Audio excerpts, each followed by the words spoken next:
is not the object, but it's about the relationship and the agreement between the two parties. It got me thinking for some time. And we actually spoke about this.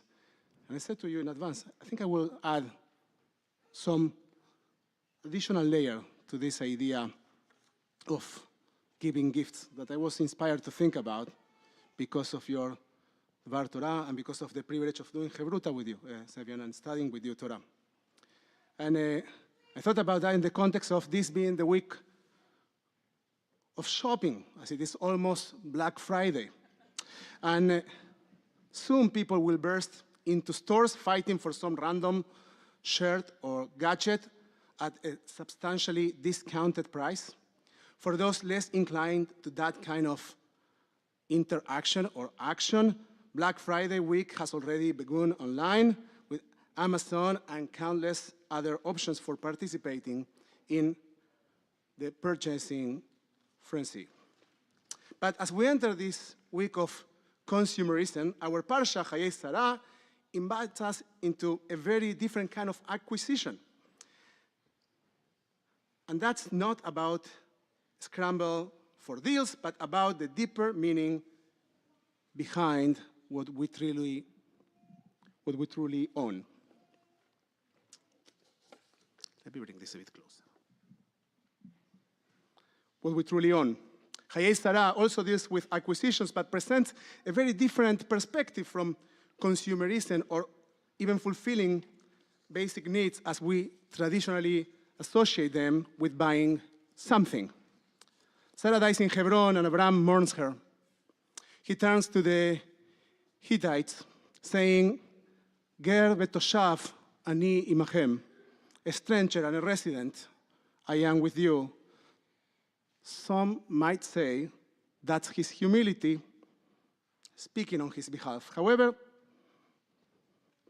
the Hittites see him as a prince. Nonetheless, he introduces himself as a nobody. Perhaps reflecting on how he felt after losing his beloved wife. Nobody. He asked to buy a cave, the cave of Machpelah, in order to bring Sarah to her rest. But Ephron offered that cave as a gift. Abraham insists on paying full price, and in the end, Ephron concedes. And the land, says the Torah, becomes Abraham's mikneh, a possession through a formal acquisition. The word mikneh, possession or purchase, carries significant weight in our tradition. Consider the name Cain, whose name reflects the idea of possessiveness. Kaniti ish, or kinati ish. Seal comes from the same exact root in our tradition, in Hebrew. A warning about the dangers of a sense of extreme ownership, a sense of everything belongs to me. In Rabbeinu Bechia's words, referring to the beginning of the book of Numbers, Bamidbar, which translates as in the desert, Ein Adam kone Torah ad she'aseh atzmo Efker Kamidbar. No one acquires, once again, Torah until they make themselves like a desert, nobody's land, open and unclaimed. In the combination of being nobody while dedicating oneself to acquiring Torah, that's the place, that's the key for the acquisition of Torah. In this context, mikneh, possession, becomes dedication through study and mitzvot, commitments, the fulfillment of actions, of commitments. Kinyan, the same word, appears in Kiddushin, the Jewish wedding ceremony. During the wedding, an object of value is exchanged. In our days, what do we exchange? A ring. It wasn't always a ring. The law says that you need to exchange something that has the value of a pruta, better two prutot, which is some monetary value. And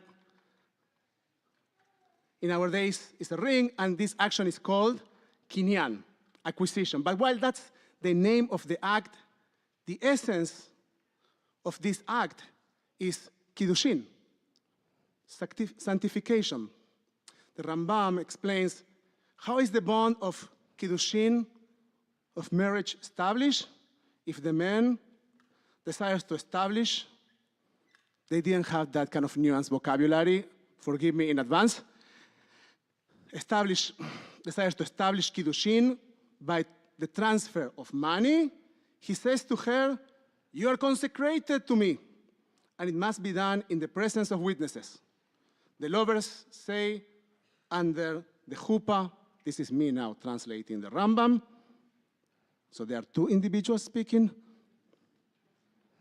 Under the chuppah, the wedding canopy, הרי את מקודשת לי בטבת זו כדת משה בישראל. You are consecrated to me with this ring according to the law of Moses and the house of Israel. That is a sacred moment, is what is described as the sacred moment of the chuppah. But the name of that moment is kinyan, is ownership, is the act of buying, is taking possession. The rabbis in the Talmud ask, how do we know that it is possible to create a marriage, a bond of marriage through kinyan, through acquisition?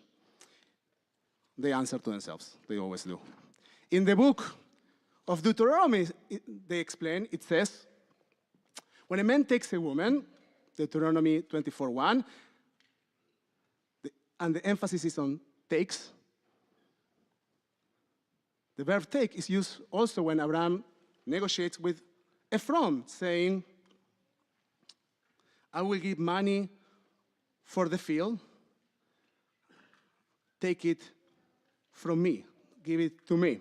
This comparison, say the rabbis, shows that just like the field was acquired with something of value by means of giving something, so too a marriage and a bond can be established through giving a valuable item.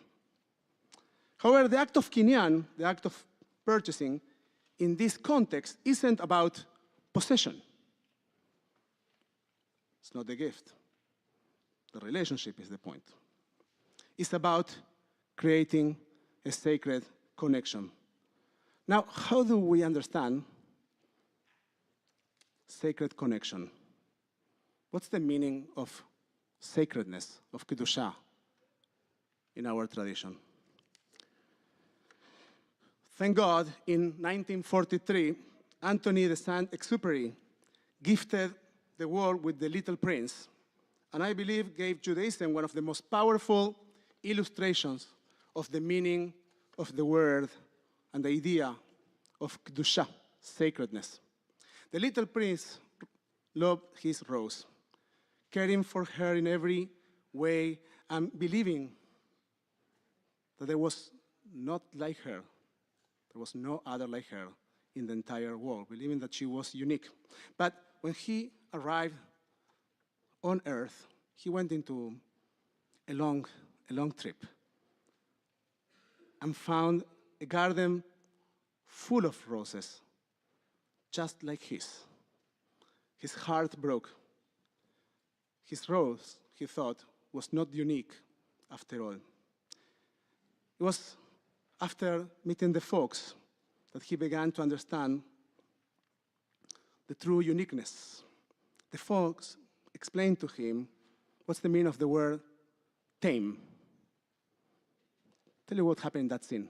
He's laying down, totally meltdown in the field, crying and heartbroken. And all of a sudden, the fox sees him and says, "What's going on, man? What's your problem?" He said, "Well, I'm crying because I thought that I was the owner of a unique flower rose in the entire world, and it turns out that she's not that unique. Like, they all look like her." And then the little prince thinks for a second and says, can we play something? So I change my mood. And the fox says, "Sorry, we can't. We can't because you haven't tamed me." The little prince says, like, what does it mean to tame someone? The fox says, taming is something that human beings have long forgotten. To tame means to establish a deep bond, to establish ties.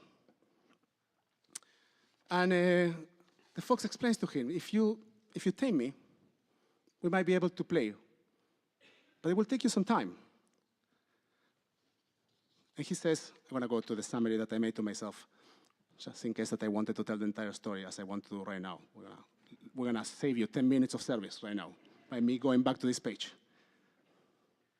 So, tends to make each other irreplaceable, he explains. Through the time and care they gave to each other, step by step, the little prince and the fox became unique to one another. It was a bond that went way beyond appearances. It was about the love and the dedication they shared. Returning to the garden, the little prince saw the roses differently. They were just flowers. They didn't tame anyone, and nobody had tamed them. They haven't established bonds, ties with anyone. They were just flowers. But his rose was special. Not because of how she looked, but because of the bond they shared. Then the little prince went back to the fox, who needed to leave because hunting season had started. It was getting dangerous for him. And said, before I leave, I want to share with you an important piece of wisdom. It says, it is only with the heart that one can see rightly. What is essential is invisible to the eye. This is, in a nutshell, the idea of creating special ties, creating a special bond, and being able to see something that we own in a completely different light. In a nutshell, that's the story of Kedusha, of sacredness, of real ownership. The kind of ownership that Abraham thought was the kind we established through meaningful relationships, ties that set us apart from the rest of the world. Such is the relationship we have with the land of Israel, for example, where the stories of our origins as a people and as a nation took place, where for more than 2 millennia we turn toward her in prayer.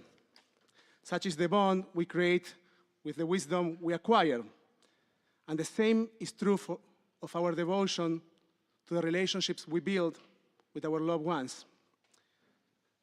I jokingly call this week the week of shopping, but I want to invite all of us to see this Thanksgiving as the week of owning. Owning, not necessarily in terms of what we possess materially, but in recognizing the profound meaning of ownership as taught in this Torah portion. The kind of ownership that gives us the foundation to keep creating, whether it's our identities, our relationships, or our sacred commitments. These bonds are not simply reflections of the past, but something we actively sustain through enduring commitment and dedication. It's not something you can keep in a closet. It's not something you can storage. Owning these bonds is what makes our lives sacred. And as we go into this week of purchasing frenzy and gratitude, once again, I want to invite all of us to think not about what we have. That can be storage. But to think about what we own. And the things that we own require constant dedication. And that's what makes them special, or as in the language of our tradition, sacred. Shabbat Shalom.